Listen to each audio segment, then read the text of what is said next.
কলকাতা আরজিকর হাসপাতালে তরুণী চিকিৎসকের নারকীয় হত্যার ঘটনায় সুবিচারের দাবি করে এবার সরকারি অনুদান ফেরালো নদিয়ার রানাঘাট 4-এর পল্লী স্পোর্টস অ্যান্ড কালচারাল ক্লাব।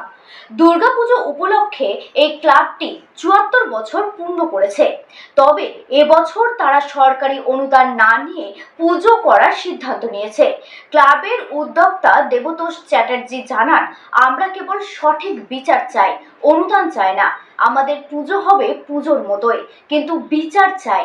এই পদক্ষেপ রাজ্যের বিভিন্ন জায়গায় দুর্গাপুজোর সরকারি অনুদান প্রত্যাখ্যানের তালিকায় নতুন সংযোজন।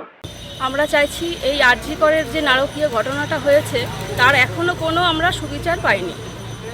দীর্ঘদিন হয়ে গেছে, সব আড়ালে রয়ে গেছে। কেন রয়ে গেছে, কেন পাচ্ছি না আমরা এই সুবিচার? এই কারণে আমরা এই ক্লাবের প্রতিবাদ করে ক্লাব থেকে আমরা এই চাঁদাটা নিতে চাইছি না, সরকারি অনুদানটা। পুজোর মতন হবে। হ্যাঁ, আমরা মায়ের কাছে প্রার্থনা করি যে মেয়েটার সুবিচার যেন আমরা সবাই খুব তাড়াতাড়ি পাই। সুমিতাকে অনুদান নিচ্ছি না, সরকারি অনুদান আমরা নেবো না, আমরা প্রপার বিচার চাই। ওই জন্য আমরা সরকারি অনুদান আমরা বর্গ করে দিয়েছি। আচ্ছা, আমরা প্রপার বিচার চাই এবং বিচারের জন্যই আমরা সরকারি অনুদান আমরা নেবো না। যেন বিচারটা হোক, আমরা অনুদান চাই না। পুজোর মতো হবে, আমরা উৎসবও চাই না। আমরা চাই পুজো হোক পুজোর মতো, এবং সরকারি টাকায় আমরা পুজো করতে চাই না। কত বছরের পুজো এটা? ৭৫ বছর, ৭৪ বছর। কী নাম আপনার? দেবতোষ চ্যাটার্জি।